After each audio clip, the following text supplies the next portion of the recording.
Kim smiled and thanked him, but as soon as he was alone, he uncorked the vial. He decided he was going to drink the nectar right then and there. His decision was driven by mistrust. The stag incident had taught him just how cruel the world of Arcane Soul could be, and he couldn't guarantee the director wouldn't betray him. Besides, thanks to his skills, medicine addiction, mana absorption, and potion dependency, he was already capable of maximizing the nectar's effect on his own. After drinking it, Kim threw the vial to the floor and was immediately consumed by excruciating pain. He felt as if every fiber of his muscles was being torn apart and remade, while an incredible amount of mana was stored inside his body. Completely tormented by the potion, Kim's eyes snapped open and a blast of light illuminated the entire building. He had finally reached level 2 superhuman warrior. By curing the divine fever with the nectar, he also acquired the Black Flame ability, one of the best in the entire game. The new technique was added to his skill list, along with mountain-shattering swordsmanship. Relieved, Kim decided he'd focus on training these skills, but his phone started to vibrate. He found it strange, wondering why Director Choi would text him out of the blue. At first, he decided he wouldn't do anything and would just train, but the notifications kept coming insistently. Kim opened the messages and saw a series of strange texts, telling him to get stronger and not to listen to criticism. He thought it was just meaningless noise, since the director didn't usually send texts. However, he noticed a few scattered words and capital letters that formed a hidden message about escaping the gang. Kim realized the director had been captured by the Dagger Gang, a group that opposed the Iron Fist Gang. He reasoned that if Choi had wanted to betray him, he would have called to stall for time. The message meant the director was caught first, probably while trying to get the equipment. Kim was hesitant. For a moment, he thought about ignoring the situation. After all, he already had the nectar he wanted, and everyone was responsible for their own lives in Arcane Soul. It was then that a scream from a nearby alley caught his attention. In a dark room, a man was saying that Mr. Choi was pretty stubborn, since even after a whole night, he still wouldn't say where the rookie superhuman was. Choi replied that he signed a contract because he trusted Kim and that he'd never talk, no matter what they did. The man then said he didn't want to resort to this, but Choi was leaving him no choice. He picked up an axe and asked which arm Choi wanted to lose, the right or the left, warning that if he didn't answer, it'd be the right one. At that exact moment, an explosion rocked the building. The man was startled, asking what the hell that was. A subordinate ran in, wounded, shouting that there was some bastard outside. From a distance, a scope was aimed at the room as Kim launched grenades toward the building. He thought to himself that the Dagger Gang had picked the wrong person to mess with. Kim thought that in this cruel world of Arcane Soul, you can't just abandon someone who keeps their promises. With that in mind, he decided it was settled. The war would begin now. He then fired another grenade, which violently ripped through the gang's area. Outside, the gang members scrambled in desperation, asking where the shots were coming from and yelling orders to find the person responsible. Watching the scene, Kim thought that, as expected, they were pouring out of the building like cockroaches. Although the structure looked like a normal apartment complex, he knew all its secrets because this was the Dagger Gang's dungeon, a place he'd already explored until he was sick of it. It was a complex dungeon, made up of 6 different buildings, but since it was a tutorial mission, he felt he could clear it with his eyes closed. Preparing to move in, he affirmed to himself that from this moment on, the veteran was going to finish the mission. On the ground, the gang members looked everywhere, trying to locate the threat. One of them even questioned if the attack wasn't from the Iron Fist Gang, since they were the only ones insane enough for something like this. He promised to beat them to a pulp as soon as he caught them, but his threat was cut short by a strange noise. The man turned, asking what that was, and decided to check behind a dumpster. He found nothing, until a hand snatched his face and slammed him violently to the ground. Kim reflected on how the gangster didn't recognize him, even though he was right in front of his face. He concluded that there was no better combination than playing dead and using stealth for an infiltration. While those idiots were distracted outside, he'd take the opportunity to enter the main building using a secret passage. His plan was to avoid combat as much as possible, since the Dagger Gang usually kept their hostages on the 5th floor, right next to the boss room. There was still a long way to go. He began to move stealthily to avoid being caught, but his plans were ruined when an alarm blared, warning that enemies had infiltrated the building. All members were ordered to arm themselves and gather at a meeting point. Kim grumbled, annoyed at being discovered so soon, and hurried to a door. Inside, gangsters were already setting up with miniguns, but Kim acted fast, firing to disarm and immobilize them. Amidst their curses, they tried to fight back, but Kim simply tossed a grenade into the air. A new explosion rocked the floor. Kim thought that taking the long way definitely wasn't his style, and that a single grenade wouldn't be enough. He then threw all his remaining charges, causing a chain detonation. With a sarcastic smile, he hoped they enjoyed his little gift. As the smoke cleared, he observed the bodies scattered across the floor, wondering if he'd gotten all of them. Knowing he couldn't let his guard down, he remained alert. His caution paid off when a surviving gangster pulled a gun, screamed for him to go to hell, and fired straight at his face. Kim, however, dodged the bullet with ease, as he had just unlocked the sensitive trait. With this new ability, essential for this dungeon, he stated that it was the gangster who was going to hell. He then knocked him out and announced that now that he'd dealt with the small fry, he was heading up. Kim climbed the stairs slowly, thinking he'd managed to reach the 4th floor without any major problems. He knew, however, that the real danger began here, as he expected the gang's strongest members to be guarding the floor right below the boss room. He peeked around a corner to survey the area, but he was shocked by what he saw. The floor was completely empty. Not even the betting room had anyone in it. Kim felt something was very wrong and knew he needed to focus, so he activated his focus trait. He expected to hear something from the floor above, but instead, he spotted a drone hovering nearby. The device quickly dropped a flashbang to the floor, which exploded in an intense burst of light. Kim cursed, realizing they were trying to blind him for a surprise attack. And just like that, an assassin crept up behind him, aiming to strike his shoulder. It was the Dagger Gang's boss, who called him a little rat and said he'd finally caught him. However, Kim managed to block with his shield, and ironically asked who he thought he'd caught. Surprised, the assassin fell back, questioning how his dagger hadn't pierced the shield. As the assassin backed away, Kim taunted him, asking who looked like a rat now. Kim reflected that he didn't expect to find the boss on the 4th floor, which made the situation very dangerous, since this part wasn't in the game. Even so, he managed to read the enemy's patterns. As soon as the flashbang went off, Kim had shut his eyes, predicting the flash was the standard pattern for a chain attack when entering the boss room. That's why he had time to equip his sensory and focus traits before the ambush. The boss was an assassin, and Kim would need to use all 5 of his senses to feel where the attacks were coming from. The gang boss complained that he'd blocked the ambush, but Kim told him not to be so surprised. Then, the warrior drew his extendable staff and warned that he'd make the assassin regret ever targeting him. Kim lunged forward and attempted a horizontal slash, but the assassin mocked his slowness and threw a dagger at him. The weapon flew dangerously close, but Kim managed to bat it away. He thought that, as expected of an assassin, the enemy was incredibly fast, and he'd only survived thanks to his sensory and focus traits. The man's dagger was enchanted with poison magic, and a single scratch would send him straight to his coffin. The longer this fight dragged on, the worse it would be for Kim. The assassin called him lucky, and said that if he surrendered now, he'd only lose an arm. Kim told him to cut the crap and bring it on. The gang leader laughed, remarking that he could tell Kim was a shooter just by the poor way he held his sword. The warrior realized the enemy was deducing his class as a reinforced soldier just from seeing him use firearms. Confident, the assassin charged forward, vowing to tear him apart and take his life in the most painful way possible. Kim saw he had only one chance, as the enemy had let his guard down. He raised his katana, and although the assassin called him slow once more, Kim turned his face, took a deep breath, and twisted the blade's direction, executing a reverse slash. The assassin didn't expect a shooter to use a combo attack,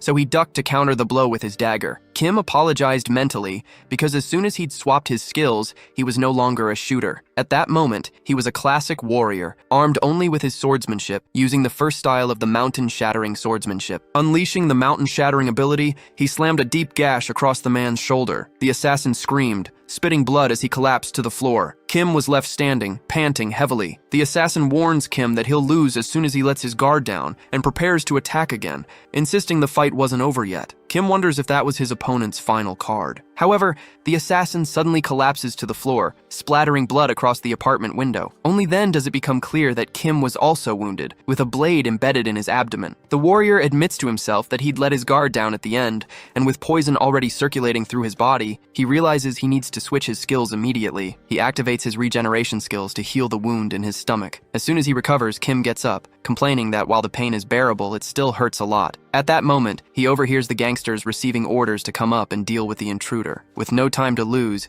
Kim decides he needs to get out of the building as fast as possible. Meanwhile, in the Dagger Gang General's room on the 5th floor, Director Choi falls from his chair, desperately thinking of how to escape. Suddenly, someone appears in front of him. It's Kim, who asks how the director got caught, since he was so tough. Surprised, Choi asks if the warrior came to save him. Kim states that they need to get out of there first, as their enemies are on the way, and the director agrees. Choi tries to stay on his feet but can barely move. Seeing the state he's in, Kim curses the gangsters for what they did and tells the director to get on his back. Choi tries to refuse, but the warrior insists they're in a hurry to get somewhere safe. While carrying him, Kim reflects that even after suffering so brutally, the director remained loyal. He thought Arcane Soul was a hellish world, but he could still be surprised by such moving actions. They arrive at Hyunsu's agency, where Kim drinks several healing potions. The effect is immediate, as he not only acquires the poison resistance skill, but also confirms that the potions have cleared all the poison from his body. Choi shows up with more cans and tells him to drink as much as he wants, but Kim refuses, saying he's had enough. The director then apologizes, explaining that the information about the nectar leaked while he was preparing it, and that he shouldn't have trusted his employees. Kim casually agrees, revealing that he drank the nectar anyway, which leaves the director in disbelief. The young man explains that if he hadn't drunk it, he wouldn't have been able to save him. Choi laments that such a precious nectar was used to rescue him. Kim thinks that it wasn't the director's fault, but decides to let him believe what he wants. Just then, a knock is heard at the agency's door. The director panics, wondering if the Dagger Gang has already found them, and asks what they should do. Kim, on the other hand, calmly turns and says they should welcome their guests. Upon opening the door, he's surprised to see the Iron Fist Gang and their boss,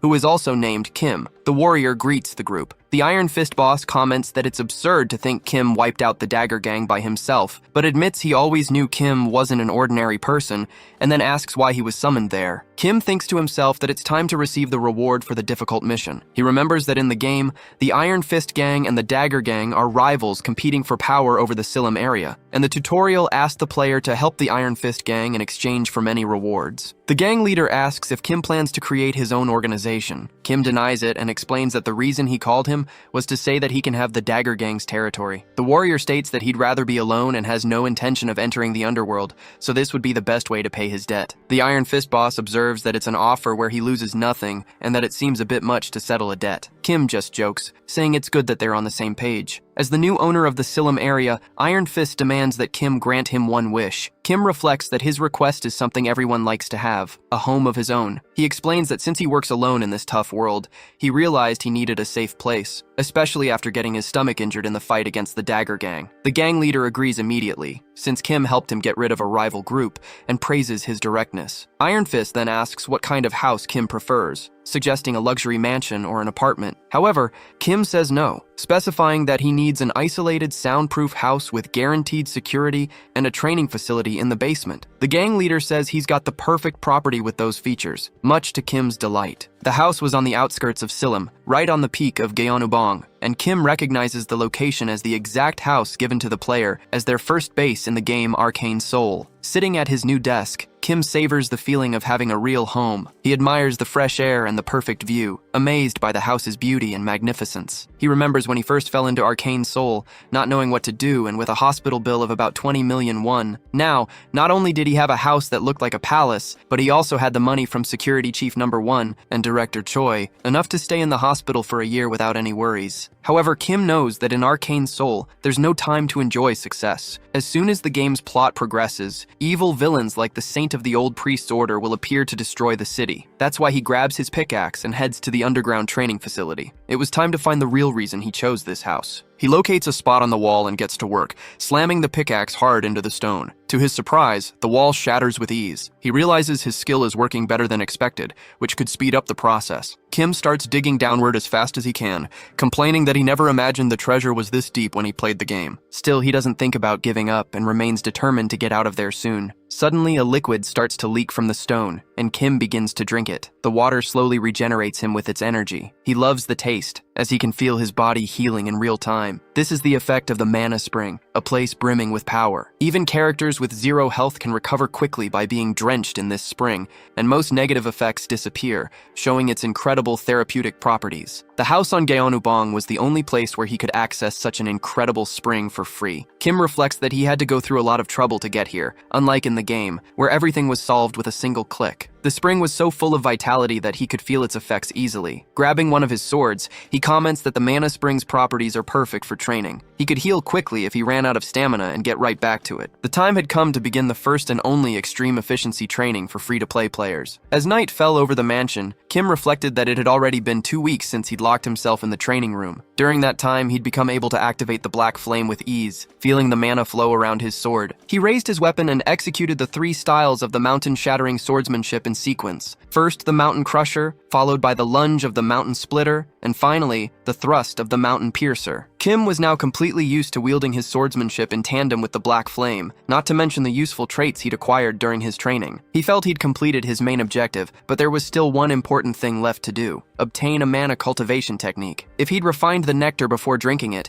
he could have reached level 3 superhuman, but since he was at level 2, there was still mana left in his body. To completely absorb the nectar's energy and finally reach level 3, he needed that cultivation technique. The problem was, it wouldn't be easy to get one. An item like that cost tens of billions. Fortunately, he was probably the only person who knew about a specific technique hidden in Kim Chunbok's antiques. With that plan in mind, he headed to the Shinwon market where the shop was located. When he arrived, however, Kim noticed something strange about the antique shop's door. He wondered why it was closed, but the situation was even more serious. The doors were locked with a mana seal to prevent anyone from entering. The Shinwon market was known for having the most shops in the region, a place where you could find anything. In the game, during business hours, that place was always open, no matter what. Besides the closed antique shop, Kim realized that most of the other stores had also shut their doors, turning the bustling market into a completely empty place. He began to wonder if the world of Arcane Soul was becoming different from the one he knew. Nearby, a man was squatting beside a door, and Kim approached him. He asked if business in the market had been bad lately, noticing that even the owner of the only open shop didn't seem to be doing well. The old man answered sharply, asking if he couldn't see the situation for himself just by looking around. With thugs fighting every day, it's impossible for merchants to work. Kim remarked that this was their territory, and the shop owner started cursing out the Iron Fist gang. He explained that ever since the Dagger gang was wiped out, the smaller gangs had been fighting each other daily for control of the area. Kim repeated to himself, they were fighting among themselves. In the game's original story, the Iron Fist gang personally destroyed the Dagger gang and claimed the territory for themselves, which naturally put the Shinwon market under their control. This time, however, he was the one who destroyed the Dagger gang. Because of that, the market had become a battlefield, with other gangs trying to seize power. Questioning the consequences of his own actions, the warrior decided to go check out the fight. He found members of two gangs locked in a fierce conflict. The leader of the attacking group, the vice chief of the poison gang, known as the Steel Scorpion, yelled that this territory belonged to them and told the Iron Fist gang to go back to their own turf. A member of the Iron Fist shot back a curse, but was cut off by the arrival of someone else, who asked what this mess was all about in his territory. A group of men wearing nothing but underwear suddenly appeared. The Steel Scorpion grumbled that the perverts had arrived. The leader of the new group, a man known as the Exhibitionist and vice chief of the Bear Gang, declared that this territory was his as well. The Steel Scorpion told him to cut the crap and get lost, but the Exhibitionist simply asked if they intended to continue committing this sacrilege. A terrified member of the Iron Fist gang thought he had to get out of there as fast as possible. Just then, Kim appeared and commented on the commotion and was immediately recognized as the man who wiped out the Dagger gang. The warrior, however, told the gang member to get on his feet and do his job. He then ordered the other thugs to stop fighting and join him. Kim told the man from the Iron Fist gang to pull himself together, promising he'd help him restore order and get the market back to normal. The Steel Scorpion, outraged, demanded to know who he thought he was to be giving her orders, while the Exhibitionist asked if that was an offer. Kim reflected that if he fought with all his might, he'd probably win, but it could cause unnecessary harm to the merchants. So, he decided he first needed to show his strength in a controlled way and prepared his fighting stance. Seeing him, the Scorpion recognized his techniques, the mountain-crushing swordsmanship and the divine fever. The Exhibitionist then realized he was the man who had annihilated the Dagger gang all by himself. Kim confirmed the story and said he'd be generous, making them an offer they couldn't refuse to settle the situation, a series of one-on-one fights. The vice leader of the Poison Gang asked if he thought she was stupid enough to face a warrior in a straight-up fight. In response, Kim assured her they'd compete in whatever category she felt most comfortable with. He then positioned himself in front of the Exhibitionist for the first challenge and asked if the man's specialty was mind control, stating that if he could resist it, the victory would be his. The leader of the Naked Gang, however, said it was an honor and, instead of competing, wanted Kim to join his religion of the primordial goddess. Kim questioned why he'd joined such a disgusting order, since their religion wasn't part of the 7 major ones, nor was it among the second-tier ones. It was just some random cult. He declared he'd never join a pseudo-religion that wasn't even listed in the Peace of Westphalia. Offended, the leader of the Naked Gang said that was to be expected from a non-believer, and that he would reshape his mind with the love of his goddess. He then prepared his ability and ordered Kim to kneel and receive the chance to meet his deity. Kim felt the force of the mind control, typical of a priest class. His eyes narrowed, and he felt a strong urge to kneel before the man. However, he shattered the mental control with a solid punch right to the Exhibitionist's face, sending him crashing to the ground, groaning. Kim reflected that not even the Saintess had managed to influence him. Seeing their leader defeated, defeated, the members of the Naked Gang decided to retreat. Kim then turned to the Steel Scorpion, who admitted he wasn't so bad. Even so, she warned him that the Poison Gang was on a completely different level than those perverts. Kim replied that he didn't buy that, and they'd only find out when they started. Since her specialty was poison making, he challenged her to give him her strongest concoction to drink. The girl quipped that if he was willing to lose his life, she'd gladly help him. The Iron Fist Gang member warned that drinking poison was a death wish,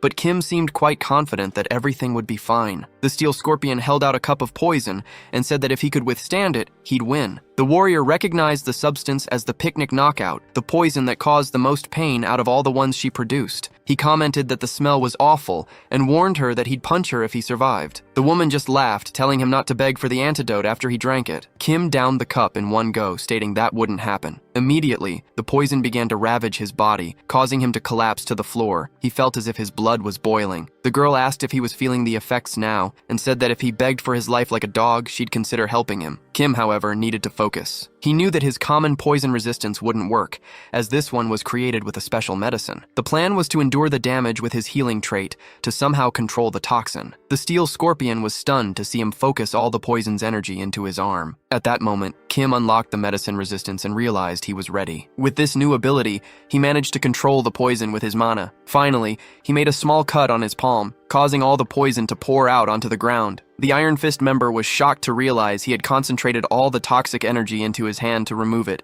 while the Steel Scorpion, with a look of pure shock, thought it was impossible. Kim grabbed the woman's hand and remarked that her poison was awful, but now it was his turn. Then, he snapped her finger. She cried out in pain and collapsed to the ground, her prosthetic knocked loose. The woman threatened him, asking if he really thought he'd get away unscathed after what he'd done. Kim just told her to cut the sore loser act and get lost. She retreated, promising she'd remember what happened. While the members of the Iron Fist Gang celebrated, cheering for Kim the warrior, he was already thinking about the future. For Kim, victory was a given, and what really mattered was what came next. Meanwhile, the merchants whispered among themselves, relieved by the gang's victory, but worried about how much they'd be hassled from now on. Kim approached a gang member, and after being thanked, made an important announcement to the market. He declared that the new protection fee would be half of what the Dagger Gang used to charge. The gang member complained that they wouldn't make a profit that way, but Kim simply asked if he was talking back. The man immediately denied it, saying his boss would understand the decision. Hearing this, the merchants hailed Kim as the savior of the Shinwan market, thanking him with all their might. Kim replied that he only did it to get some discounts, thinking to himself that the Shinwan market literally had everything. The merchants immediately agreed to give him at least an 80% discount anytime, which increased Kim's favorability level with the NPCs. With that settled, he headed to Kim Chunbok's antique shop, where he was warmly welcomed. The shop owner said he'd heard a lot about Kim, the hero who saved the Shinwan market. Kim tried to be modest, but the merchant explained that the gangsters had been causing a lot of trouble. He mentioned he even had to close his shop after being dragged into a fight where he broke his arm. The old man said he received a very effective Qigong treatment,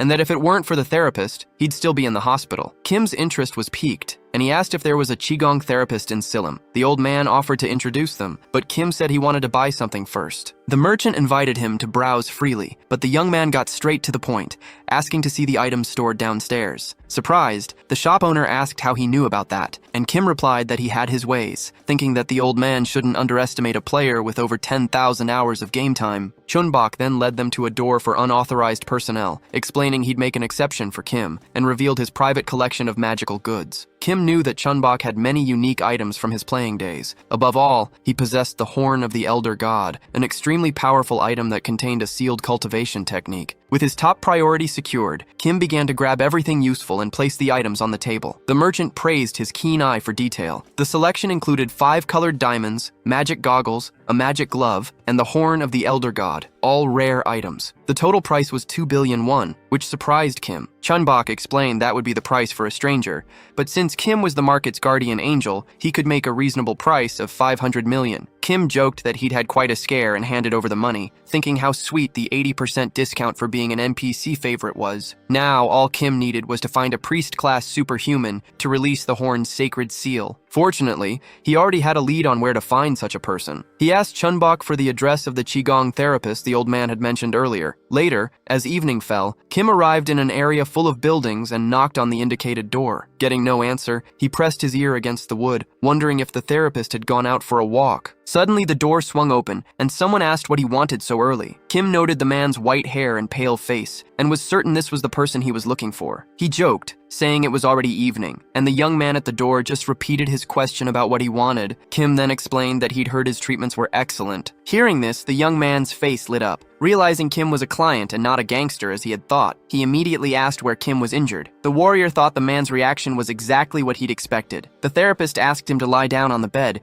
but Kim changed the subject, explaining he wasn't there for a qigong treatment. Instead, he revealed his true purpose, which was to ask the young man to remove a seal from an item. Confused, the man repeated the phrase about removing a seal, explaining that he was just a therapist and that for a sacred seal, Kim would need to go to a temple. Kim refused the idea, stating that the temples would charge an absurd amount. Instead, he made a direct proposal. If the young man, Priest Kim, could remove the seal, he'd give him 100 million won. The priest was incredulous at the offer and asked, surprised, how the warrior knew his name. The warrior knew this because Priest Kim was the third character in the Arcane Soul tutorial. He was the priest of a forgotten religion that served a deity who died 3,000 years ago, and remarkably, he was one of the few innocent people in the entire game. With so many delinquent priests in Arcane Soul, it was very difficult to find a kind-hearted religious person, which made him very useful. The priest, still suspicious, asked how he knew he wasn't just a simple therapist, and the warrior just said he'd keep it a secret. Priest Kim commented that the task wouldn't be easy, and then they both knelt on the floor. A little apprehensive, the priest began the process, drawing the energy from the warrior's artifact. Soon, the runes began to break away from the band that sealed the item, and the warrior realized it was working. With his aura alone, the priest managed to completely remove the band, releasing the horn of the ancient god. This was the artifact that granted the ability of the Einherjar cultivation technique. Priest Kim was shocked that it had actually worked, while the warrior celebrated,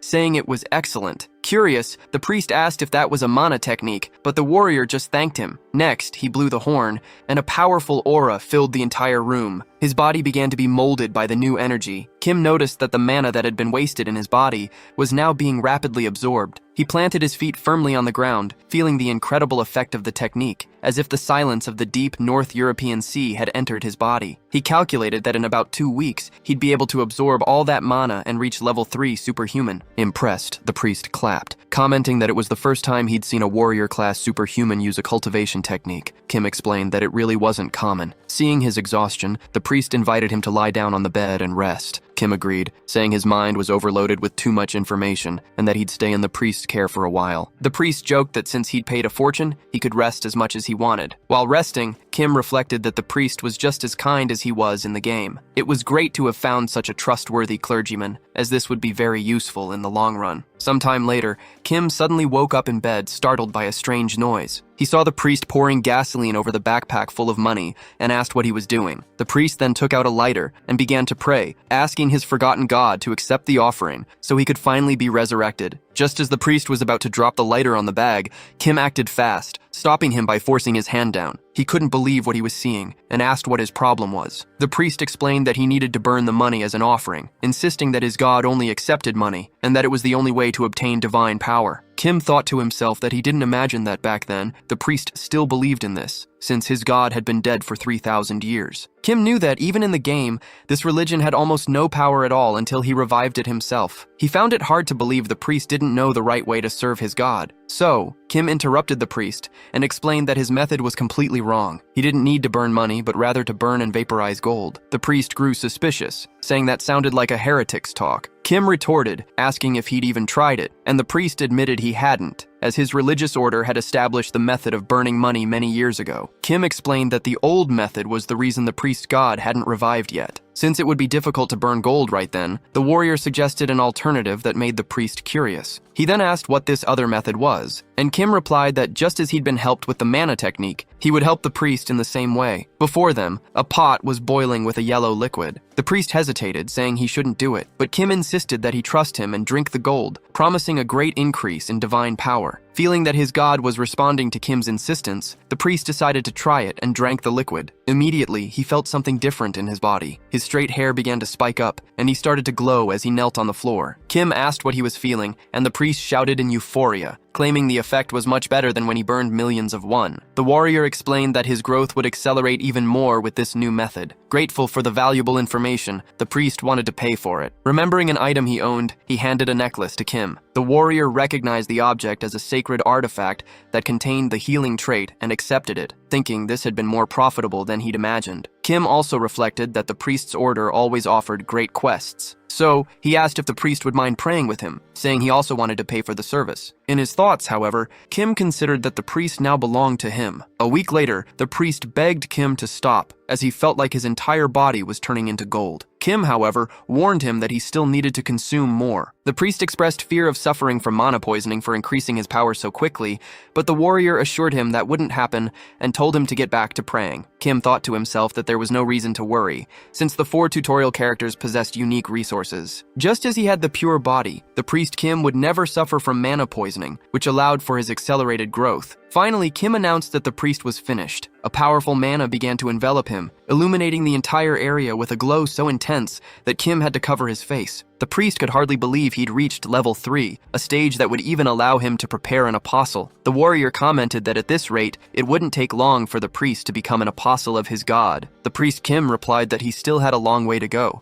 but his friend insisted that he already had enough divine experience. Now that he was at level 3, he needed to call a regional assembly to get official recognition as a bishop. Remembering his debt, the priest began to thank him, but Kim denied he was owed anything, claiming he just wanted to help people. However, he thought it was better for the priest to never forget and to become an archbishop soon to get more divine artifacts. Taking the opportunity, the priest asked for a favor. He was planning the assembly but was embarrassed to go alone, so he asked if Kim could be his bodyguard. Kim readily accepted, telling him not to worry, while thinking that with the priest's growth complete, it was time to start his own quest line. The next day, in a church, some priests were congratulating the priest Kim for reaching level 3. He thanked them, while the warrior observed that the scale of the event was small and few people would attend the meeting. Suddenly, a man threw open the door and declared it a pitiful sight. It was the bishop of the order, who arrived asking who had given the priest permission to organize a regional assembly. The priest replied that everyone in the order had that right, but the bishop retorted that this only applied to normal priests, not to apostates. The young man questioned the accusation, and the bishop explained that it's impossible to level up so much in just 3 months with common methods. He accused him of having sold out his brothers to receive a stronger divine power. The priest tried to deny it, saying he'd just found a great way to level up, but the bishop told him to shut up, stating he wouldn't listen to any more excuses and ordered his men to capture him. At that moment, Kim interrupted, saying they seemed to be afraid of a simple boy. The soldiers, surprised, asked who he was. The warrior then formally introduced himself as the priest's bodyguard. Irritated, the bishop shouted that this was a matter for the order, and they didn't need an outsider's involvement. Kim retorted that as a bodyguard, he wasn't a stranger, and that the old man's logic made no sense at all. The priest tried to explain that the method used for the purification was simple, consisting of molten gold, but the bishop considered the act profane and evil. The young man argued that there was nothing profane about it, since God had allowed it. The furious bishop called Kim a heretic and began preparing a spell, declaring he would personally purify him to offer him to God. He ordered Kim to repent for his sins in the eternal flames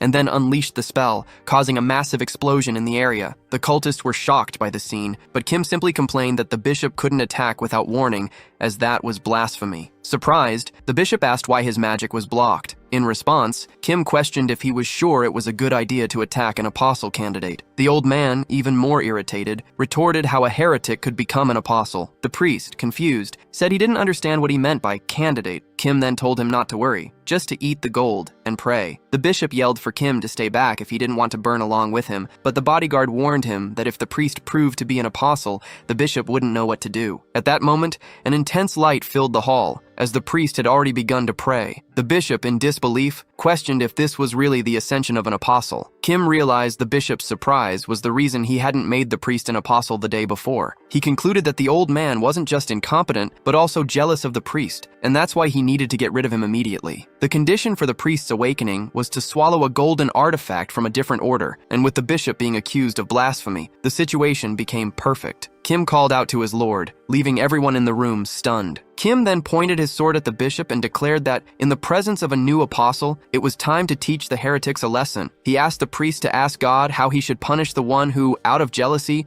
took the life of a fellow bishop and even tried to frame his own son as a heretic to send him to hell. Shocked, the bishop asked how Kim knew all of that. The priest then received a divine message stating that God had ordered him to take the life of the corrupt bishop. Kim placed his sword on the bishop's shoulder, stating that since it was a divine order, he couldn't refuse. With a swift movement, he cut down the bishop. The surrounding soldiers wondered what the hell was happening, while the worshippers whispered among themselves. Kim reflected that he took the man's life before he could cause any more trouble. The priest tried to argue that the man was still a bishop of the order, but Kim showed no pity, saying he deserved what happened. Next, the bodyguard asked what God's new order was. The priest explained that God had ordered him to go to the Levant region, where the first order began, and offer gold to him there. Kim commented that choosing the gold was the right decision, and that the priest should go to expand his influence, while thinking that this was a way for the priest to pay for what he had done. The priest, in turn, said he didn't know how to repay his debt, but that before leaving, he would give him a gift from the storeroom. Now, outside the church, Kim felt good about helping the priest, especially since he received very valuable items as a reward. He finally obtained the first R-rank holy sword, which is worth billions. In addition, he also received a divine statue that grants a sanctuary around his location. The sanctuary is an ability that transforms a certain area into a safe zone, according to the owner's will. If an enemy invades the location, they are either expelled or suppressed. In other words, Kim would no longer have to worry about being ambushed during his training. With the new items in hand, he decided it was time to have some fun training in the Mana Spring bathtub. Sometime later, Kim rose from the water, completely thin and visibly tired. Kim complained that he might have trained too much, to the point where the mana spring wasn't healing him as well as before. Despite this, he used the time to practice his Einar Jar cultivation technique and mountain-shattering swordsmanship, feeling his mana and proficiency had increased. Now it was time to check the results of all that hard work. Choi asked if the superhuman was okay, and Kim agreed, saying he really needed to move around a bit. Next, he wanted to know if there was a mission he could help with. The director then explained they had a complicated situation at the moment and asked if Kim remembered the first landfill. Kim said yes, as he couldn't forget that place. Thinking about how it was there, he discovered just how terrifying Arcane Soul could be. The director said that an entire cleanup crew was sent there and didn't come back, which meant there were at least 6 mutants in the area. Kim asked about the Keepers Association, and Choi explained that the public officials gave them the mission in secret to prevent the situation from turning into chaos. Kim commented that some people would definitely be fired if the news got out, and asked what the reward was. Choi revealed the reward was bad, because instead of 100 million per mutant, they were offering an arcane rifle with a curse debuff. The warrior wanted to know what kind of debuff the weapon had, and the director said it was related to him, since the rifle was used by the Order. Kim thought it was an offer he couldn't refuse, since the weapon used by the old priest's order applied a black flame debuff. So, he accepted the mission, saying he'd go to the location immediately. The arena was filled with black flames when Kim arrived at the center with a fire rifle. He commented that the place hadn't been cleaned in a few days and was already contaminated, feeling that there was something strange in the air. Unable to see clearly, he needed to be ready for an ambush until he noticed something moving in the smoke. Kim turned, but the figure moved to the opposite side, and he realized that monster sounds were coming from multiple directions, making it impossible to know where they'd come from. Suddenly, a purple light slammed into his face. Kim spun towards the attack and came face to face with a bat monster. Immediately, he started firing, sending the creature to hell as he pierced its chest, abdomen, and leg. The monster began to fly over the area, and Kim kept shooting, but he wondered if that was all, since the creature's wings seemed to be bulletproof. The monster charged again and fired a beam in his direction, but the young man managed to dodge. He thought that if he hadn't switched to the evasion trait, he would have been torn to shreds. Against a flying, bulletproof enemy, the fight would be disadvantageous if it went on for too long. Faced with this, Kim lowered his weapon and aimed for the monster's head, determined to end the fight with a single, precise shot. He pulled the trigger and the bullet slammed right into the bat's head. It crashed down on top of Kim, spilling blood on his clothes. With the victory, he obtained the aim trait and celebrated the fact that he'd received a high-grade shooting skill. However, a noise rose up around him. He realized the other mutants were coming because of the noise he'd made, but he wouldn't be able to face them all at once. Then, with a smile, he thought that maybe he could. Kim hid behind a pillar, going into stealth. He decided he'd first wait for the enemies using his traits, but then he noticed a type of slime approaching. Faced with an army of gelatinous monsters, Kim smiled and remarked that the cuties had arrived. He pulled out a grenade, planning to wait until they all gathered in one spot to wipe them out in one go. The resulting explosion was immense, and as he fired his rocket launcher, Kim warned that he had plenty more where that came from. Seeing the slime's fragment, he thought to himself that he should use smart tactics like this more often. However, Kim noticed something strange ahead. He wondered what it was, since the monsters hadn't made any noise as they approached, and he hadn't even noticed them. He soon understood that they weren't real mutants, but rather specters from a necromancer, and there were several of them in the area. Suddenly, one of the monsters, which was carrying a radio, called out for Mr. Superhuman, asking to talk. Kim thought a talking specter was strange, but the radio started to crackle, and he realized someone was speaking through the creature's speaker. The The person, who must have been the necromancer, asked why he was causing a commotion in his territory. Kim found it strange that someone would call a contaminated facility their territory, but one thing soon came to mind. He remembered the Caretakers Association, an organization that on the surface seemed benevolent and dedicated to cleaning up contaminated mana. In reality, however, it was one of the game's most famous villain organizations. The mana cleanup was just a cover for their true nature, which consisted of committing all sorts of dirty deeds to expand their power. Kim realized they were also behind this incident, creating a situation where the government would have no choice but to ask for help, thus strengthening their influence. Furthermore, they planned to use the incident as an excuse to dismiss officials who were hostile to them. The Spectre suggested that since there wasn't a real reason to fight, Kim should join the Caretakers Association, seeing as he was so skilled. Kim mocked the proposal, asking if he should really join a terrorist organization of mutant creatures. The Spectre replied that with his skills, he'd be among the top ranks of the association. The young man simply told the necromancer to go to hell, saying that he didn't like the organization's name and it wasn't cool at all. Laughing, the Spectre said that Kim didn't know his place, and that if he didn't want to join them now, he could join after becoming a corpse knight. In response, Kim fired his flame rifle, unleashing a massive explosion in the area. He even ironically agreed with the Spectre's threat, but the radio glowed red and the Spectres simply reappeared. Kim complained to himself, remembering that firearms were useless against Spectres. In that case, he'd need another approach. Kim drew his sword, stating that the holy attribute worked wonders against dark monsters. Surprised, the Spectre asked about the holy sword, wanting to know if Kim wasn't a shooter. Kim told the necromancer to shut up and promised he'd find him and tear him apart. Then, the warrior charged forward, slicing through every Spectre in his path. Thanks to the attribute advantage, the fight wasn't too difficult, but the monsters seemed endless, so he'd have to change his strategy again. Relying on his specialized traits for resistance and his artifact's unique trait, Kim had a total of 9 active skills, which should be more than enough. He yelled, "Here I go!" and charged, launching projectiles from his sword at the monsters. The tactic seemed to work, so he picked up the pace, rushing toward the army with his sword drawn, forcing one of the Spectres to fall back. Dizzy as he was, Kim knew he just needed one last push. Running back to his previous spot, he felt an energy build in his steps, for he'd just acquired a new trait called Charge. The young man celebrated the new skill and charged forward, shattering the monsters in his path as he announced that a linked trait was on its way. Immediately after, he leaped as high as he could and gained the jump trait as well. With the combination of charge and jump, Kim realized it'd be easy to break through the weaker monsters' encirclement. He managed to plow through the group, striking all of them, but gasped for air right after. Most of the Spectres were defeated, but the problem was that Kim was completely exhausted. Over the radio, the necromancer commented that he didn't expect him to be a paladin, and now he wanted him even more. Kim challenged him to show himself, since he seemed so confident, but the enemy replied that he wasn't stupid enough to fight a warrior hand-to-hand. Instead, he told Kim to accept a gift and summoned a level 2 monster. Kim complained that he didn't have time to heal properly as he dodged the minion's attack. Suddenly, a cursed arrow flew toward him and pierced him in the back. He wondered about the combined attack, and the necromancer praised his movements, saying they'd be useful for a death knight. It was then that Kim remembered an important rule in Arcane Soul. When fighting a necromancer, you must never focus on their minion. He lunged to slash the monster, but the creature dodged beneath his legs. Kim wondered where the necromancer was, and looking up, he saw a light coming from the top of the stadium. He realized his enemy was there, and now he could go straight for him. Flying as high as he could, Kim called the necromancer a damned coward and yelled that he was going to punch him. The necromancer taunted, saying Kim had finally used his brain a little. He thought to himself that he was Karen, a B-rank necromancer, a director of the Caretakers Association, and the final boss of the landfill. Karen warned that things wouldn't go Kim's way, then seized the warrior's arms with spectral hands that began dragging him down. Karen screamed that Kim would never reach him and that he should go to hell as he unleashed a volley of arrows at him. The necromancer said he loved the sound of his screams and that the warrior should learn his place. Kim just thought that this was Charon's ultimate move, Black Fire, and heard his enemy declare that this was his end. However, Kim managed to break free from the hands, saying this was exactly what he'd been waiting for. Charon asked if that was all he had, calling it an adorable final effort. But the warrior replied that he never needed to be right in front of him in the first place. He explained that when the necromancer prepares for his big move, something funny happens, and then he switched his stats to 6 points in attack.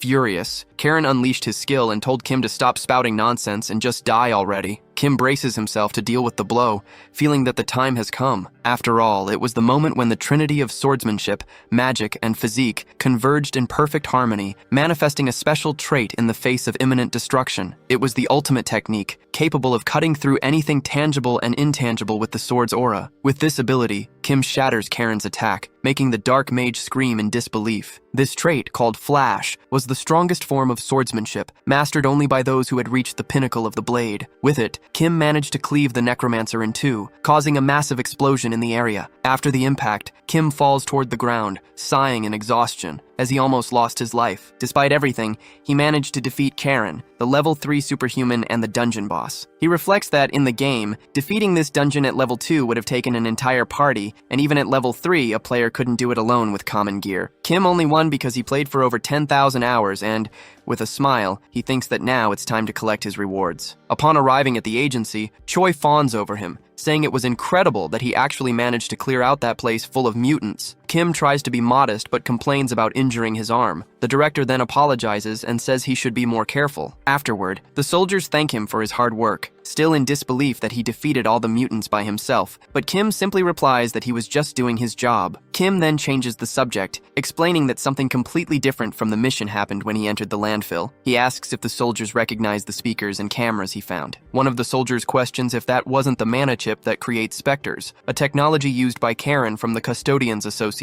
Kim confirms, revealing that the incident wasn't an accident, but intentional. Hearing this, the soldier slams the table, cursing the association, and the warrior comments that he can tell they don't really like the Custodians. The soldier explains that the association always charges ridiculous fees and that they've had conflicts in the past, but they never expected them to use innocent people. Meanwhile, Kim thinks that the soldier has no idea of the truth, as the association's dark reality only begins to be revealed after completing the landfill mission. The soldier then bows and apologizes for Kim being put in danger, but the warrior accepts it, saying he needed to put an end to those villains. The man then holds out a briefcase with the promised reward, but Kim asks why he was getting 2 boxes. The soldier explains that one of them is an arcane weapon, an extra reward for him doing something so dangerous. Kim thanks him, while thinking that he just got an essential potion for free, one he would have had to buy at the temple. Finally, the soldier asks the superhuman to be careful, since they plan to press charges against the Custodians Association, based on the evidence he provided. Kim completes the thought, stating that because of this, they're going to retaliate against him. The soldier agrees, as the association wouldn't let something of this scale slide. Despite the risk, the young man says he'll be fine and will find a way to survive. Later, while driving down a street at night, Choi comments that it would be a good idea for Kim to lay low for a while to avoid the association. However, Kim thinks that hiding isn't a good idea. He explains his reasoning, based on his experience in the game. After completing the landfill mission, the player receives linked quests that inevitably put them in conflict with the Custodians Association. This was natural, since the player caused problems for them and,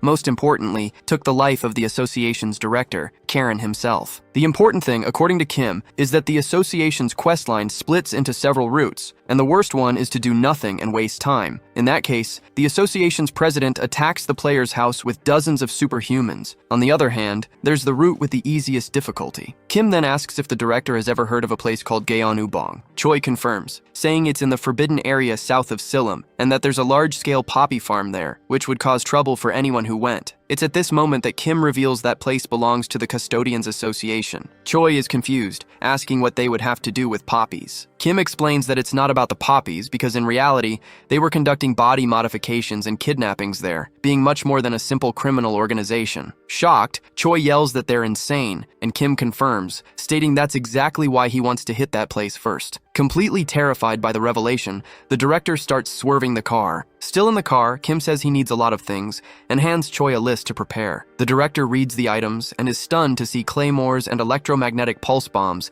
equipment used in wars. Choi complains that it would cost a lot of money to buy all of that, but Kim reassures him, saying that worrying about money is for amateurs. He then shows the items he got from defeating the monsters in the landfill, indicating they could be sold to fund the operation. Choi admits the item's value is enough to cover the costs, but points out that even he couldn't fight the association alone. He explains that the association's president is a level 4 superhuman, and the executives are all level 3. Kim, however, reassures him, saying he won't fight alone, and that, for now, Choi just needs to worry about getting the items he requested. 2 days later, at the Gyeonubong hideout, 2 guards were on watch when a spectral hand emerged from behind one of them and snapped his neck. His partner barely had time to ask who was there before he was slammed in the chest and sent flying. Then, Kim appeared, dropping his stealth mode, and commented to himself that he loved infiltrations, no matter how many times he did them. He figured that was enough for the outer guards, and that it was time to check the underground. Suddenly, someone lands a punch. It was Steel Fist, who thanks Warrior Kim for clearing the path, saying it'll now be easy to secure the underground area. Kim agrees they're villains who need to be destroyed, since they crossed the line by forcing body modifications on people. He then asks if Steel Fist has already checked the whole place, and his ally says yes, confirming it was a very complete modification workshop. Kim suggests that Steel Fist keep the workshop once they're done, since it could increase the power of his men. Steel Fist asks if Kim can really defeat everyone, since the situation is problematic. The warrior responds confidently, asking if his ally has ever seen him act without being sure of something. He notes that for a main source of the association's income, the security at the Gyeonubong hideout was surprisingly weak. Then, Kim flicks open a lighter and declares that this is the best place to start the association's downfall. The next morning, in a giant building, someone rushes to the president's office to report urgent news. The subordinate reports that the Gyeonubong hideout has been attacked. The president, Park Daeop,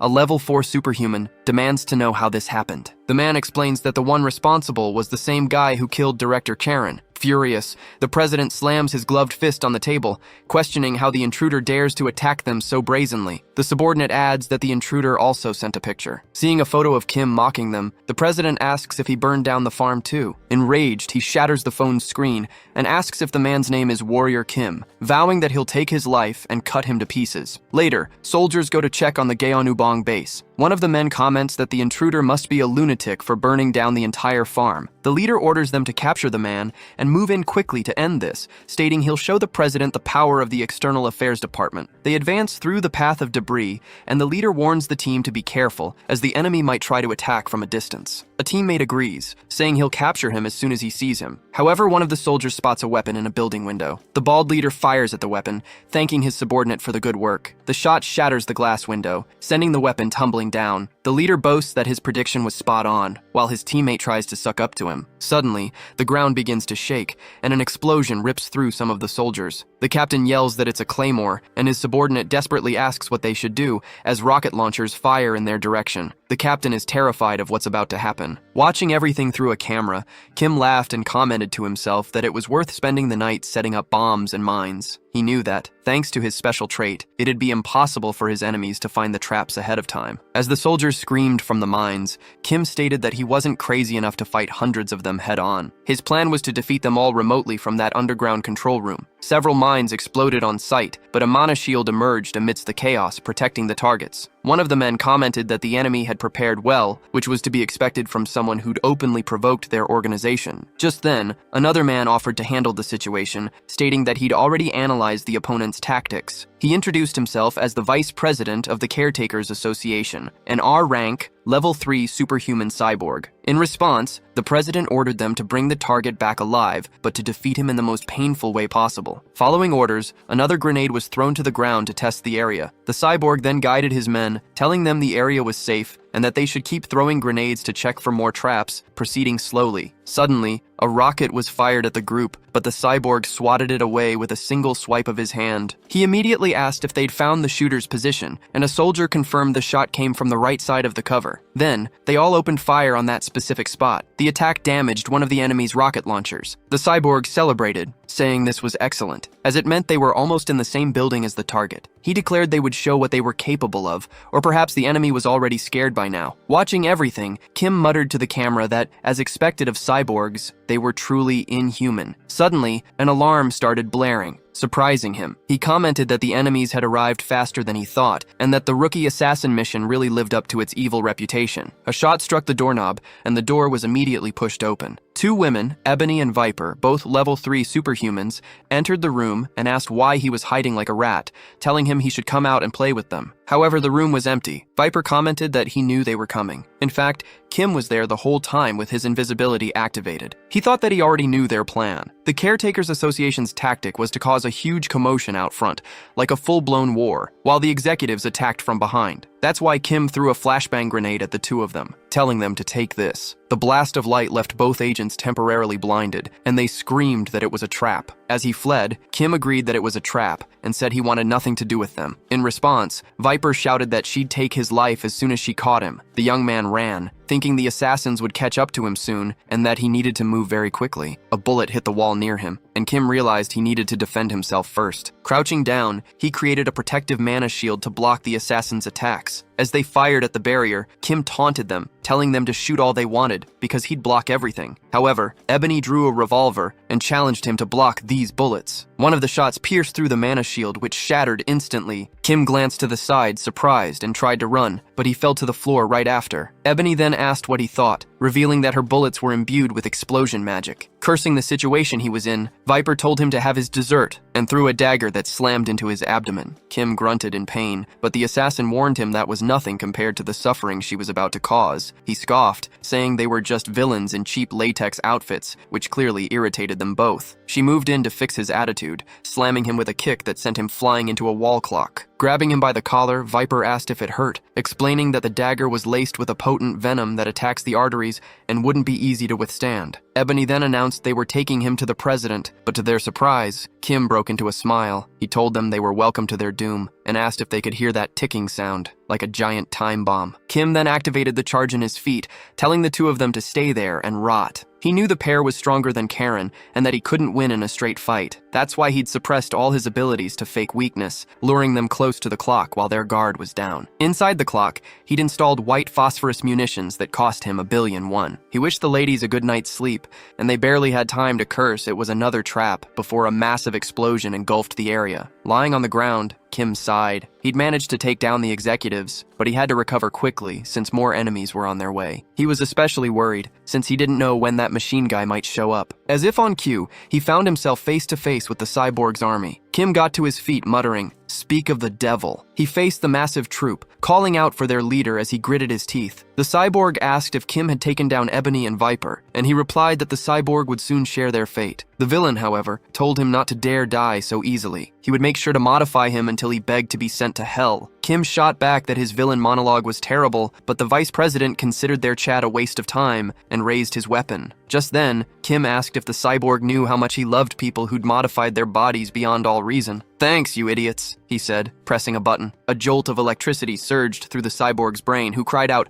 "What's happening?" as the shockwave hit. Kim then opened fire, explaining that $1 billion worth of EMP bombs and shotguns were his best friends for dealing with machines, hitting the entire army. But to Kim's surprise, he narrowed his eyes to see the cyborg still standing, glaring at him, completely enraged. Kim asked just how much money he'd spent on that body, since the bombs didn't even work. Without a word, the cyborg charged forward, screaming that he'd end him right here and now. He unleashed a strike that shattered Kim's shotgun and lunged again, asking if the kid planned on dodging forever. Kim knew the enemy's power was immense. He had to be faster. He managed to strike the cyborg's hand, noticing that his entire body was metal, except for his eyes. It was bizarre. The cyborg, in turn, simply remarked that Kim's sword was pathetic. The cyborg activated a thruster on its shin and unleashed a kick, complaining that Kim's attack didn't even tickle. The impact slammed Kim back against a building wall, and that's when he realized the enemy's body was covered in mana, making his blades completely useless. Then, the cyborg stomped on Kim's chest, asking what more you could expect from such a weak body. Kim called his enemy a dirty RoboCop, realizing it was a mechanical body powered by mana. The cyborg readied its blade,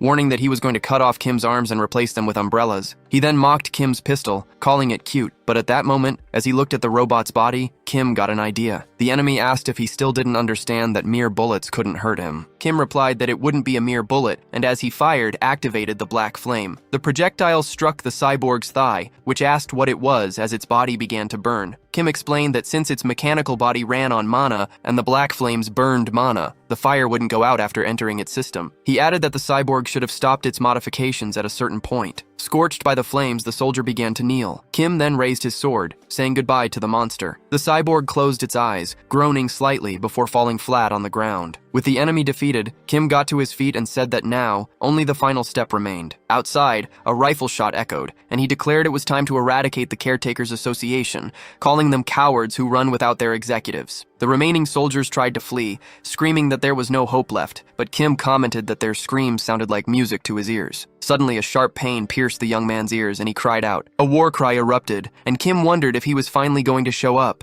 The red eyes like a tiger's belonged to the president of the Caretakers Association, who ordered Kim to wait right there. The president crouched, preparing to jump, and in an instant he leaped toward Kim's location, landing on the rooftop ready for a fight. Kim was shocked, not understanding how the hell the man managed to jump from the ground directly to the rooftop of a 5-story building. The president stated that he'd never experienced such a great humiliation, and that he would gladly punish Kim for messing with the Caretakers Association. He lunged forward to punch, and Kim tried to draw his sword to defend himself, but the blow sent him flying off the building. As he fell, the young man thought that he would have lost his life if he hadn't switched his stats to defensive ones, but he also realized he couldn't win fighting like this. He then unleashed a slash with his sword, but the president dodged it with ease and commented that he used interesting skills. Kim fired his black flame gun and asked what he thought of that, but the attack was blocked by a mana shield. The president said he liked it, leaving Kim stunned that he had blocked his flash and the black flame so easily. Then, the president charged forward again and began to pummel the young man, sending him crashing to the ground. Defeated, Kim thought that his opponent was unbelievably strong and that, as expected, the fight was impossible from the start. After all, the president was like an SR character from birth, while he was just a beginner character with a much lower level. The power difference between them was insane. While the president, Daop, questioned if that was his final effort, Kim asked if he knew how his subordinates had been defeated. Kim revealed that he'd defeated Ebony and Viper with white phosphorus and the cyborgs with EMP bombs, but Chairman Daop thought it was impossible for him to be so prepared. Faced with Kim's smiling denial, the chairman's disbelief only grew. Suddenly, Kim's body was slammed by invisible blows, his clothes ripping apart. He understood that the only way for a level 2 superhuman to defeat a level 4 was to activate his mutant body. Immediately, his arms and legs shifted, growing larger and stronger as his entire body expanded, and his face was completely transformed. As he activated the mutant warrior ability, Kim took on a demonic appearance. Seeing this, Daop asked why he'd chosen to become a mutant. As a new eye opened on his face, Kim thought he'd lose his mind at any moment. But fortunately, he'd prepared for a situation just like this. He had the Berserker's Goggles, an item that granted the user the frenzy trait for a limited time. That was exactly what he needed most. Kim crushed the goggles in his hand and gained the frenzy trait, which cleared all distractions from his mind, allowing him to focus solely on the battle and unleash his power beyond its limits. With his brain now filled with thoughts of violence and combat, he felt he could finally relax and give himself over to the bloodbath. The demon lunged at the chairman and slammed into his robotic arm. Daop commented that he didn't know what ability Kim had used,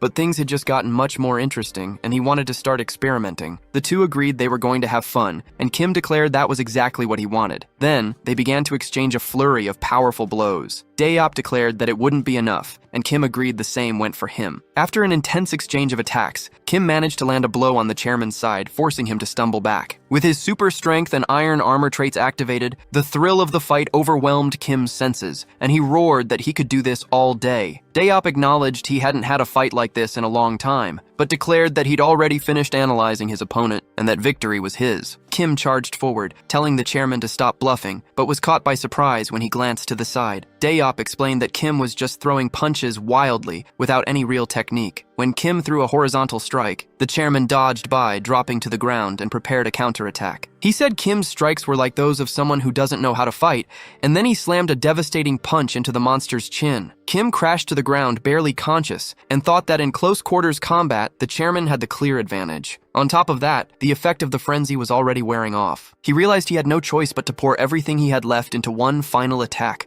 abandoning close quarters combat. Meanwhile, Daop moved in to finish the fight, wondering what kind of trick his opponent was planning now. At the last second, Kim grabbed the chairman's forearm. He admitted that Daop was better in close combat, but revealed that he wasn't a brawler, he was a swordsman. Immediately, Kim transformed his own arm into a sharp bone blade, leaving Daop utterly stunned and vulnerable to the unexpected weapon. Kim uses the gleam of the blade to slash into the president's abdomen, who screams in pain. Impressed, Daop remarks that the kid can use the ability even with his bare hands. Kim says it was a good fight, and Daop calls him a monster before collapsing to the ground, defeated. Kim thinks he pushed himself too hard, as his body was giving out and taking damage from the transformations. Suddenly, a red dot appears in his eye and starts to move, making Kim cry out in pain. However, a yellowish aura surrounds him, and his face returns to its human appearance. He had reached level 3 superhuman. Relieved, he's thankful for leveling up right on time, considering himself very lucky. Shortly after, Kim collapses to the ground, his hand still a blade, and loses consciousness. He's taken back to his mana spring, where he rests beneath the healing water. Suddenly, Kim regains consciousness and asks if he's home. Choi calls him Mr. Superhuman and hugs him, asking if he's okay. Confused, Kim asks what happened. The director explains that he thought Kim had died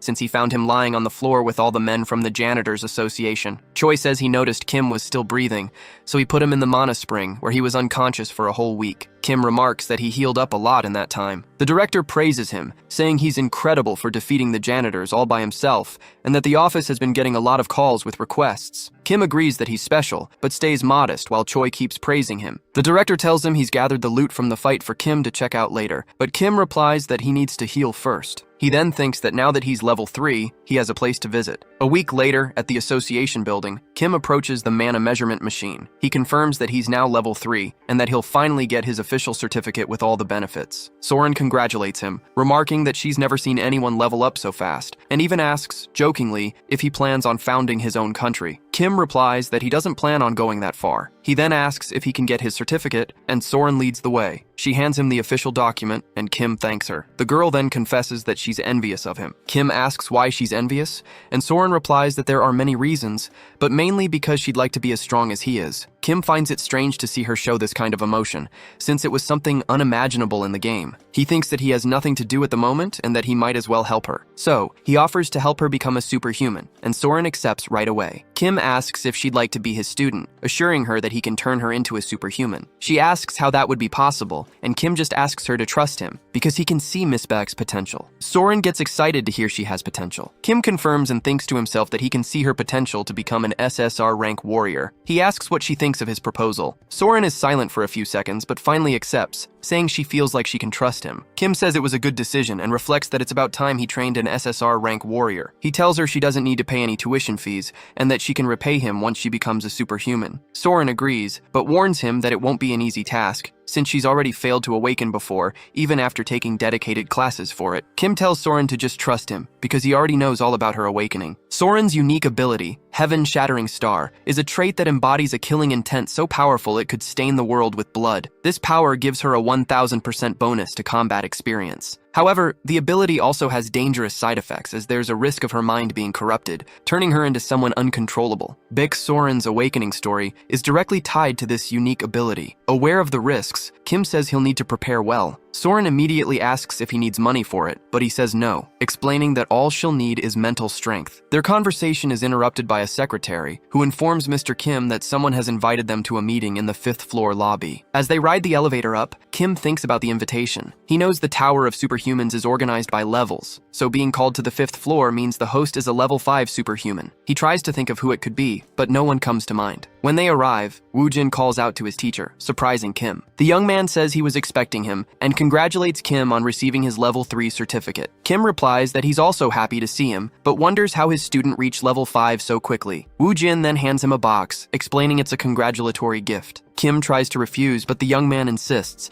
saying it's an item with a mana focus attribute, perfect for a warrior. He touches Kim's shoulder and asks how he could refuse a gift from a friend. With a serious expression, Woojin reveals he has another reason for the meeting and asks for a favor. He asks if Kim would be willing to help his friends who are also suffering from divine fever. Kim wants to know if they also received the curse from the elder priest's order, and Seo confirms it, explaining that his 4 friends have suffered from it since childhood. Hearing about the 4 people, Kim wonders if they could be the characters he knew. If they were, it would be a perfect opportunity to make things easier. He agrees to help, saying he can't ignore people in need, and Woojin thanks him profusely. Kim asks to meet with them before starting the treatment, and Seo promptly agrees to arrange the meeting. They go to the first security mansion, where Woojin introduces his 4 friends. Kim confirms his suspicions. They were the side characters who supported the paladin Seo Woojin. They were children of wealthy families who had been taken hostage by the elder priest's order. There were 2 young men and 2 young women, all suffering from divine fever. Kim decides to get straight to the point and asks if they were all baptized against their will. The group confirms it and asks if it's really possible to cure their condition. Kim warns them his method will be painful, but he guarantees that if they can endure it, they'll awaken their powers, just like Woojin. He then asks if they have what it takes to face the process. The 4 friends look at each other, and with determination, state they'll do whatever it takes to get rid of the divine fever, begging for his help. With a smile, Kim says they'll start immediately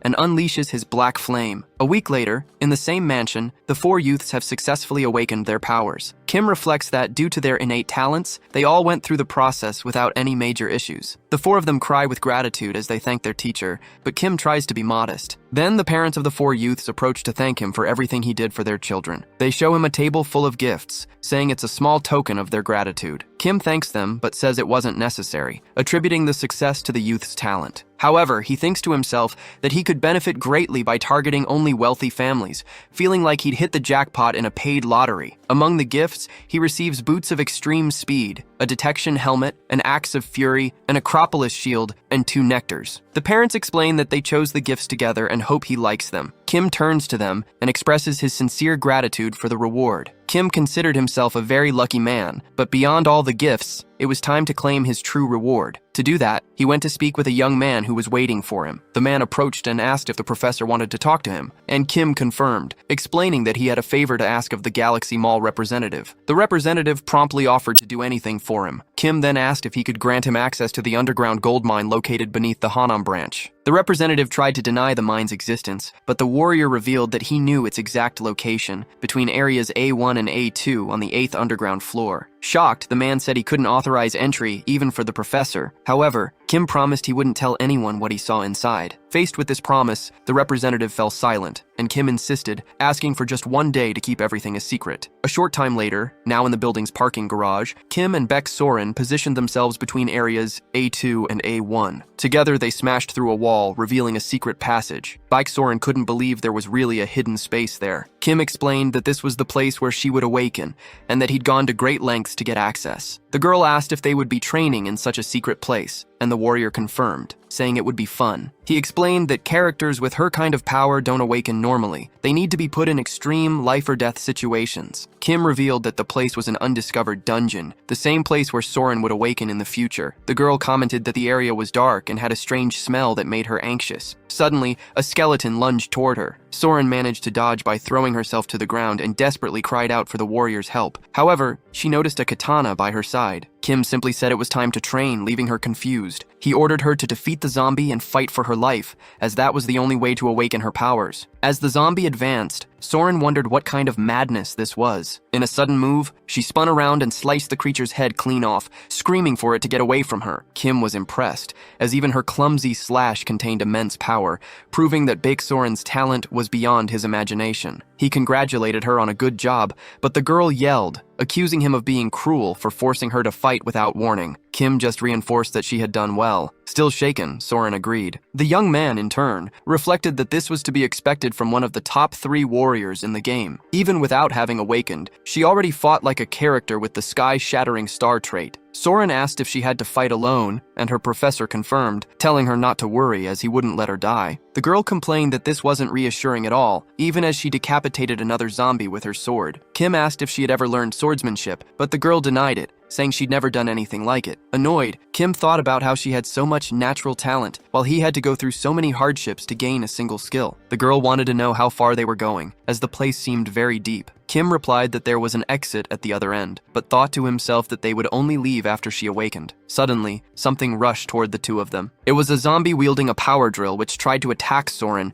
but she dodged just in time, wondering why a zombie would have a weapon like that. Kim thought that these opponents were also tricky in the game and considered helping. However, Soren acted first. Complaining that a zombie should fight with its bare hands and not dare use a weapon, she ripped the creature's arm off and sliced it in half. The body slammed to the ground in front of her. Kim praised the clean victory, and Soren explained that it felt like her body was moving on its own, automatically. In the middle of their conversation, the girl let out a sharp scream as the zombie on the ground managed to bite her leg. Kim kicks the fallen zombie, calling it a damn nuisance. Desperate, Soren asks what she should do, and the warrior explains that common sense dictates a bite would turn her into a monster. The girl then begs him to take her life before the transformation can happen. However, Kim calls her name and reassures her, saying he has a solution, thinking to himself that in this world, a cure for the virus had already been developed. They sit against the wall to recover. Soren confesses she was terrified at the thought of becoming one of those monsters, and Kim simply comments that it's a complicated world. The girl notes that the zombies here looked strange, from their clothes to their equipment,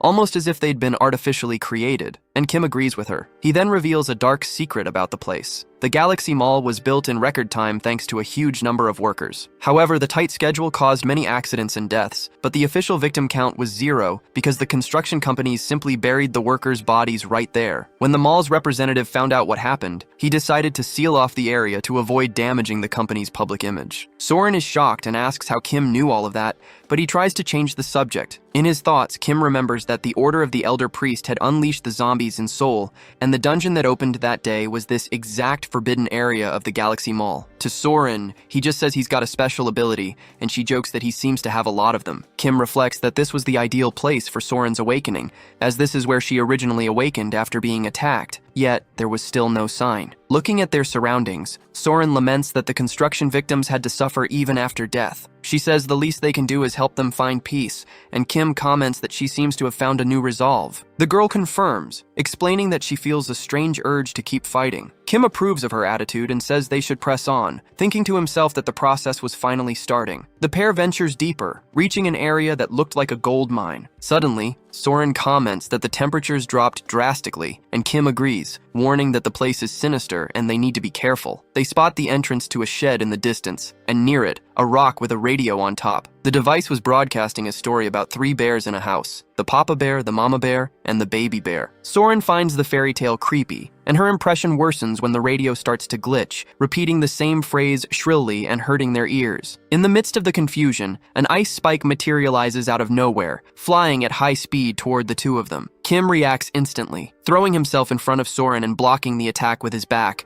shouting for her to watch out. The girl asks if he's okay, and the warrior admits he didn't expect an ambush like that. The enemy was a level 3 mutant monster known as the Twin Phantoms. Kim orders Soren to run, insisting that this monster is too strong for her right now, but she hesitates to leave him behind. The spirits fire more ice spikes, but Kim manages to deflect them, joking that he doesn't want any ice cream right now. However, he notices a massive concentration of energy gathering above him. The monster prepares a powerful blast and unleashes it directly at Kim, who is struck square in the chest and violently slammed against the wall. Soren screams his name, but Kim, struggling, tells her to run, saying he'll buy her time. Crying, the girl refuses to abandon him, but the warrior insists that at least one of them has to survive. Seeing her hesitation, Kim reveals the reason for his confidence. She is the Skybreaker star. Confused, Soren says that can't be true, but Kim encourages her to trust in herself, telling her it's the key to her awakening. He declares that this marks the end of her lessons, just as more ice spikes shoot toward them. The ice spikes surged towards Soren and Kim,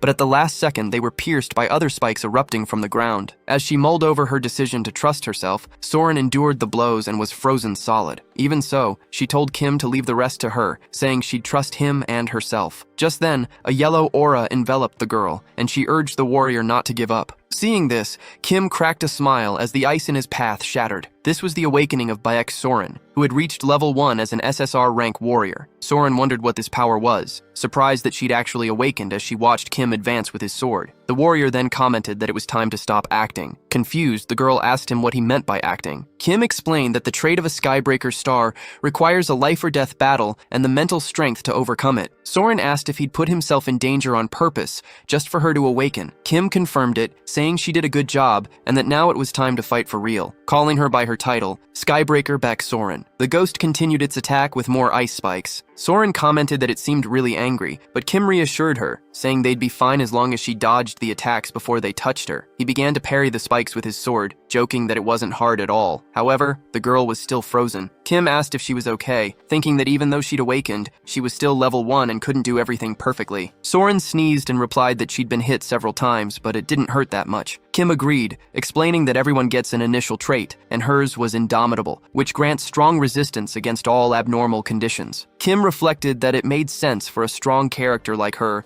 to get the Indomitable trait, which is a grade 1 defensive ability. He also revealed that because he'd already awakened several others, he himself had obtained the Insight skill, which lets him see his opponent's traits, a skill he considered seriously overpowered. Soren lamented that she wasn't much help right now, but Kim told her not to worry because this was exactly how you train a Skybreaker star. More spikes were launched in their direction, and Kim used his dash to move beside Soren, who, to his surprise, had also acquired and used the same skill. The young man commented that she learned fast, thinking about how incredible her growth speed was. Soren replied that her body felt lighter, but she soon noticed the creature had hurled a giant boulder of ice at them. Kim leaped to dodge and told the girl to wait while he took care of it, but Soren said it was okay and used the leap skill just like he did. They both landed on the ground, preparing for their next move. Impressed, Kim congratulated her on a job well done, and Soren joked that it felt like she was flying. The warrior wondered if she'd surpass him as quickly as Seo Woojin, but the girl just wanted to know what she should do next. Kim instructed her to use the skills she'd just learned to draw the monster's attention, while he'd use his to finish it off. He thought that he'd already taught her everything she needed, and that it was time to end this as quickly as possible. Soren said she understood,